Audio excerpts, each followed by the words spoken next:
Hey folks, here we are with another game of Karona, and our opponents this time are Scion of the Dragon, or Sion of the Dragon. I see him played in two different ways.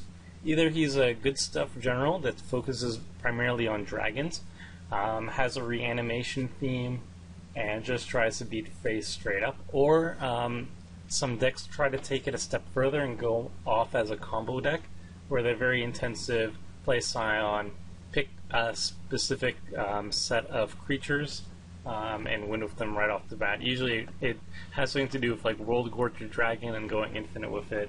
I don't really remember the details, but yeah, so Scion is generally a high threat, high priority target against me, just because he's known to combo off very easily. Then we got Teza, Envoy of Ghosts, and this type of deck is generally a hardcore control deck. They use Teza as just another way of making sure that you're not being attacked and also going on the offensive at the same time. And generally there will be a lot of board wipes.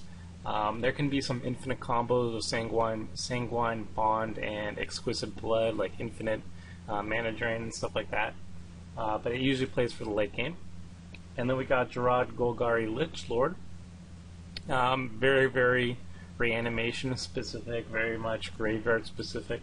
So I generally want to look out for him as well, because he actually has an ability to sacrifice another creature.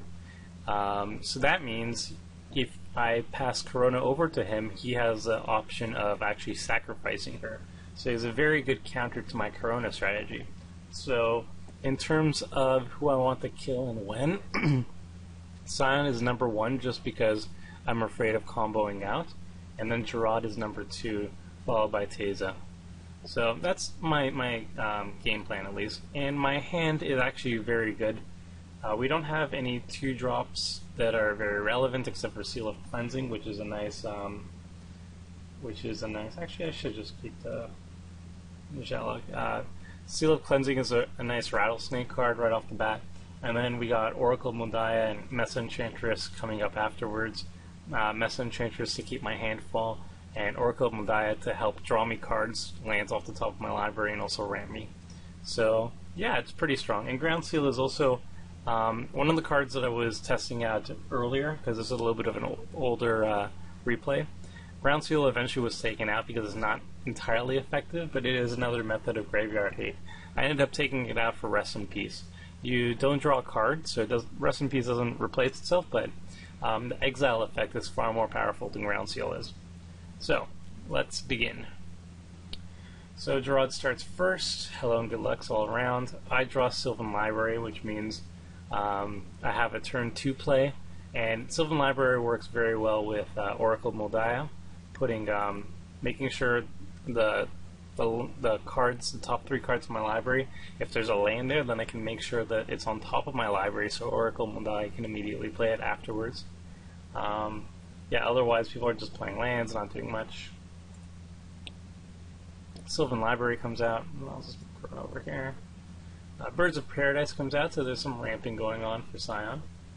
Teza doesn't really do anything.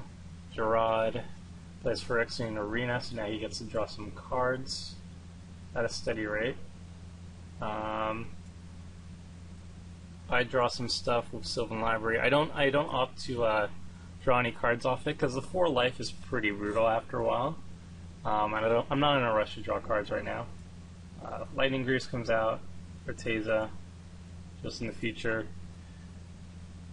Gerard mana ramps the Gilded Lotus and the Marilary Sphere and pops it and a whole bunch of stuff. For me, I look at the top 2 and I opt to keep one of the cards. I think it was the land, an extra land. I put one of the lands on top of my library, so Oracle Mundiah can immediately get some stuff off it.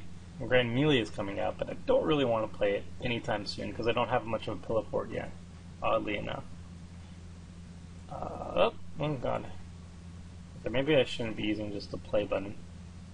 Return to Dust happened, and it removed Gilded Lotus. 2 Gilded Lotuses. Yeah. It removed a Gilded Lotus from Scion and a Gilded Lotus from Gerard, so that was a pretty effective 2-for-1. And I'm definitely not complaining. Scion that has Fires of Yavimaya and Darksteel Ingot. Fires of Yavimaya could be part of an infinite combo of some sort. You can get Silent out and then somehow pump him up infinitely, and then the haste is automatically very relevant. Otherwise, I'm not really sure why it's in this deck. But yeah, so he's doing quite well. He still has a Darksteel Ingot out. Gerard's drawing cards, and yeah, so I'm just going to be using, not the play button, but going like so. So Gerard comes out, and now suddenly if I want to play Karona, I have to be aware that he's going to just sacrifice her away. I see which cards I can get with Sylvan Library, and I don't really want to draw any. I keep Mystic Remora, and then I make sure the forest is on top of my library. So I put the forest so Oracle Mundai can play it. Get Mystic Remora out so I can draw even more cards. This Enchantress lets me draw even more cards too, so that's great. City of Brass is shown, so I can play that with the Oracle. And there's another land on top. So I just play Martyr's Bond as a way of protecting my board presence at this point. Teza has already shown that she's playing Control, or has at least shown a Return to Dust, so she has methods of destroying enchantments, and I don't want some enchantment wipe to occur without her getting hurt as well. So I'm swinging with the Oracle because why not? And I'm swinging at the Scion person because I want him dead first. Cavern of Souls comes out, so now dragons are unable to be countered. And I guess Scion is coming out? No, Maelstrom Archangel, which is really fantastic as a 5-color deck. As soon as she hits somebody, you get to play a non-land card from your hand for free, which is pretty awesome, and especially when she has haste. So that's cool. And she's swinging at the Teza player, which is okay.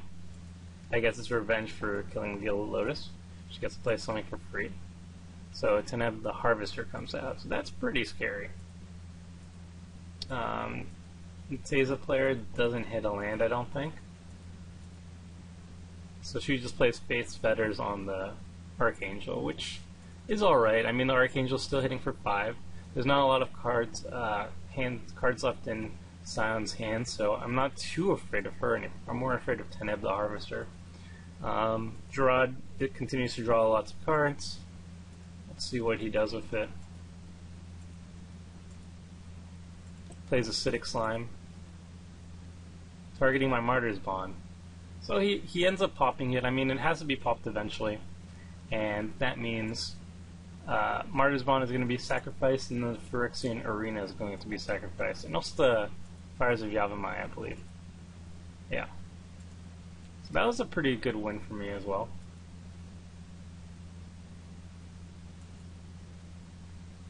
Oh, the only annoying thing was Faith's Fetters was destroyed, which I didn't want to happen, but at the same time it's not the biggest deal. Rancor comes out, so now the Acidic Slime is kind of scary. And I'm drawing cards, because Mystic Remora is awesome, and people keep saying, like, oh my god, it's not a good card, it's not a good Rhystic Study. And I think it is better than Rhystic Study, because this is the first turn, nobody's going to be paying 4 mana for it, so it's going to be drawing a whole bunch of cards. And the upkeep is not that bad at all, as you'll see. So Gerard is getting in there, only a 2-2, it's not the biggest deal. People are hating on Teza a lot because she exiled Gilded Lotuses and she doesn't really have any way of protecting herself. So I'm drawing even more cards with Sylvan Library. I have no intention of really drawing extra cards with it because my hand is more than full at this point. I put Kazula back because I don't really need it. Oh, I guess I played it. Huh. So I play Forbidden Orchard. I guess I wanted the Bloodchief Ascension underneath all those cards. So I put Forbidden Orchard on top, so now I can play an enchantment and then draw into Bloodchief Ascension.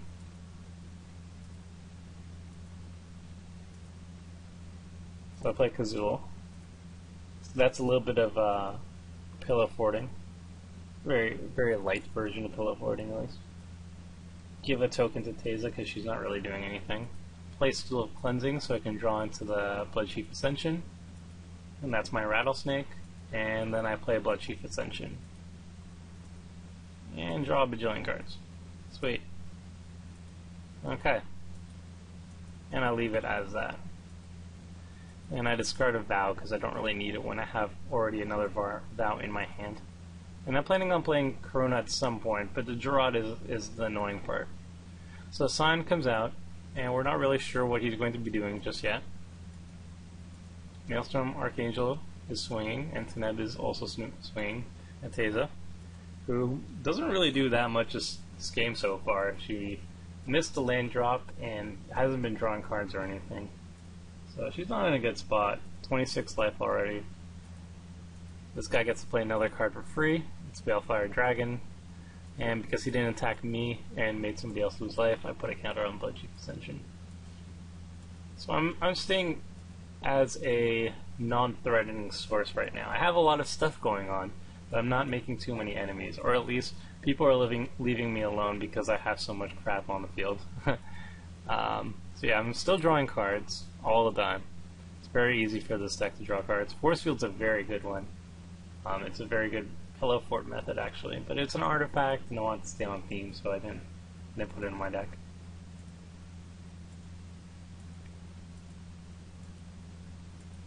So I think I don't pay the upkeep anymore, yeah, because I'm just drowning in card advantage at this point.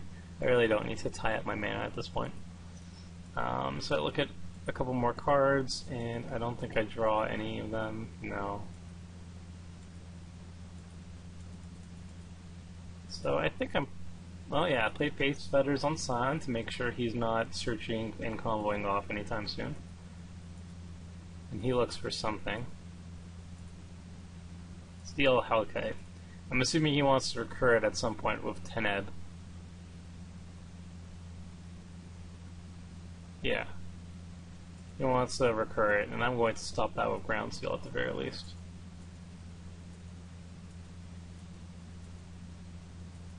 So I lignify the Balefire Dragon as well. So now he can't attack because he could just wipe out my board if he so chose. And now I think I play ooh, I've also arrested Teneb. So I'm really neutering everything he's got at this point. And I think I Ground Seal or I Fog Bang. Okay, so I Fog Bang so I can't be retaliated against. And that's my turn. And I still have a full hand thanks to Mesa Enchantress, Sylvan Primordial, Sylvan Library, and Mystic Grimoire, which is now gone. So I'm just going to put this here.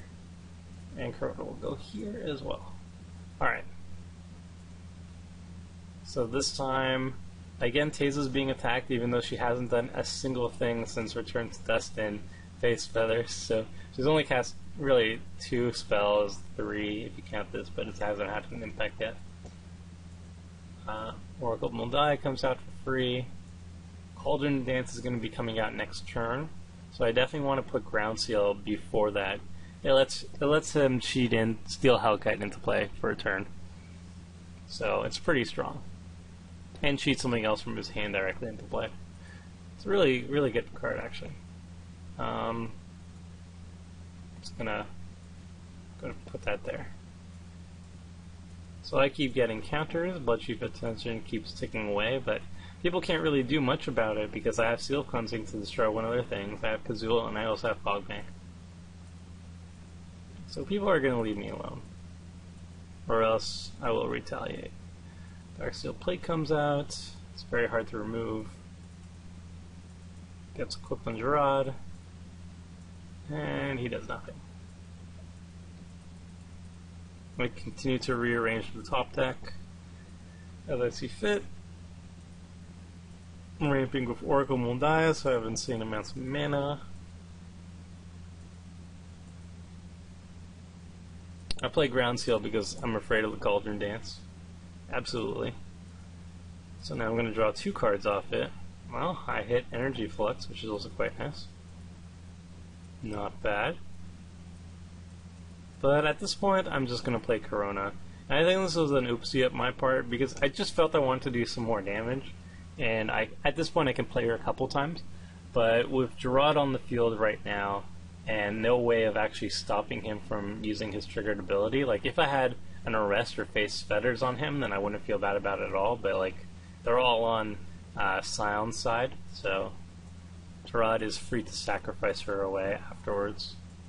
But I still use her, because why not? I throw Vow Flight on her, so now she swings for 10, which she chose. And it's quite difficult for me to be attacked, so I swing at the Silent Player, because I'm quite afraid of him. Still, even though he's quite neutered at this point, probably should have just went for the Gerard player, because he is the biggest threat to me with the sacrifice outlet. But I kill Force Field, and then that's kind of a nudge to the Silent Player to use Karona to attack him instead. So I'm just like swimming in cards, swimming in ramp. I give it over to this guy, the Silent Player. He's gonna cast, I don't even know. Consume the Meek. Destroy each creature with converted mana cost 3 or less. So the tokens go away, and well, 2 of my good things go away. Well, that kind of sucks. But it's not the biggest problem. And a bunch of triggers happen. And I'm just gonna drink some life off that guy for destroying my Mesa Enchantress and such. And he attacks me, so he's even ignoring Kazul, and I think he lets me make an ogre out of it, so that's kind of cool. Don't really get to do that very often. And he doesn't even use Karona, so that's a bit annoying. I kind of assume that he's going to be using Karona to attack, but meh. It happens sometimes. That's why Grand Melee is in this deck and similar abilities. Teza finally gets to do something. Still stuck on 4 mana, but finally gets to play at least a creature. No landfall yet, but meh. And she attacks the Silent Player, who has been a thorn in her side. So I'm basically helping people get revenge. It's awesome. I keep getting counters. Gerald gets Karona, and he's going to just sacrifice her away. Brave Pact. Ugh. That's even nastier. And the Teza player just can't get a break. Keeps getting attacked. So now it's 20 damage, only 10 commander damage so far. So that's pretty nasty. And then she's going to be sacrificed.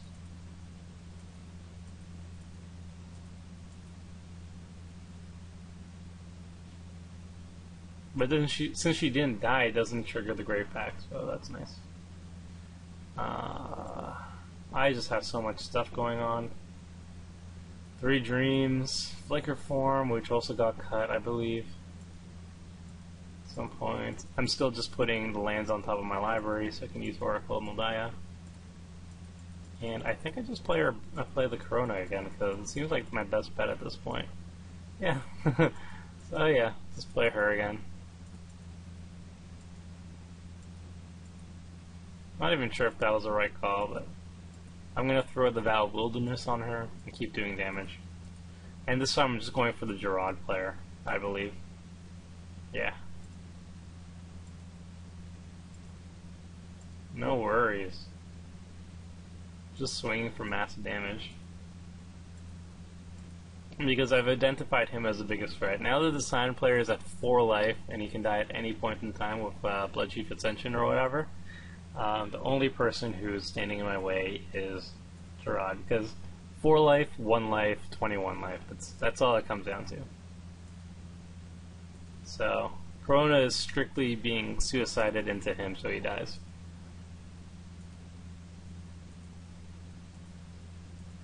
And the assumption here is that the Scion and the Teza player are both going to swing at Gerard, because when it comes to Gerard's turn, he's just going to sacrifice her, and then both these players die. So if they want any type of shot to still stay in this game, they have to kill Gerard for me.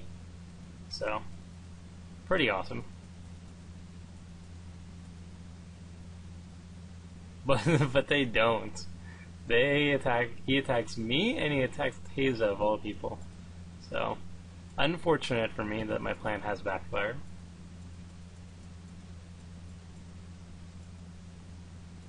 Not sure what this guy has, what problem this guy has with the Teza player at this point. I guess he was really upset about the Gilded Lotus.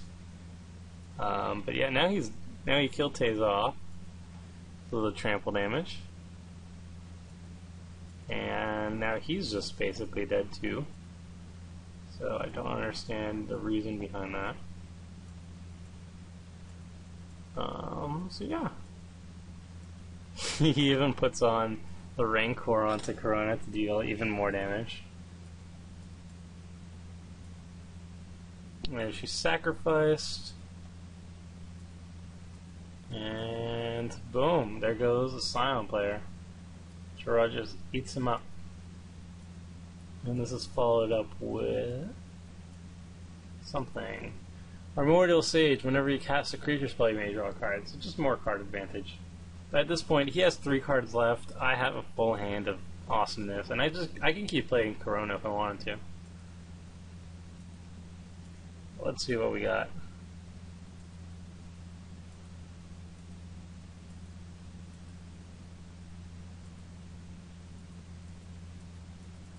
I think I'd play Enchantress's Presence first, starting things off. And now I'm going to tax him for the Darksteel Plate, because why not? And this gets 3 dreams in my hand, if I so choose to use it. Reaching a bit, or even more mana. And now I play 3 dreams, and I actually screw this up heavily. I play 3 dreams, but then I press OK on the library effect, and I actually don't draw any cards off it at all. So I would have loved to draw some more vows or whatever so I can play Karona next turn, but oops. And yeah, that kind of sucked.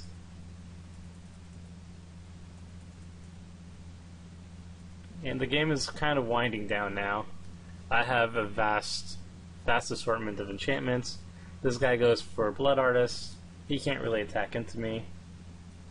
I keep searching things in my library, but I don't really find anything terribly important. Oh, do note that he sacrificed the Darksteel Plate. He didn't want to pay that upkeep. Not sure why that was relevant. Maybe he just messed up like I messed up with 3 dreams. But yeah, so I think I play Karona just again, because it's just massive damage on the field at this point. And I follow it up with Open the Vaults. So I play Open the Vaults. I get back all my enchantments, as does he. I didn't draw into anything terribly good to wipe the boards. This is why Ground Seal is not that good. If I had Leyline in the Void or Bojuka Bog or Rest in Peace, well, actually, Leyline in the Void or Bojuka Bog, then this would be far more potent, but it's still quite a beatdown, so check this out.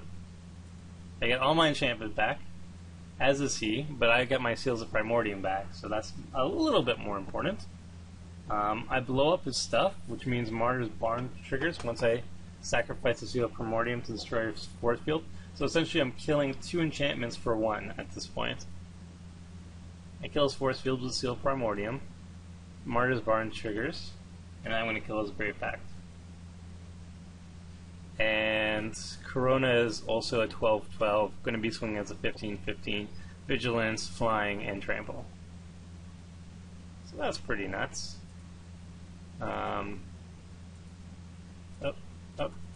Come on. There we go. Okay. We're going to go 1 step at a time. And I swing with everything, because why not? And that's game. Opponent is dead, and I hope you enjoyed.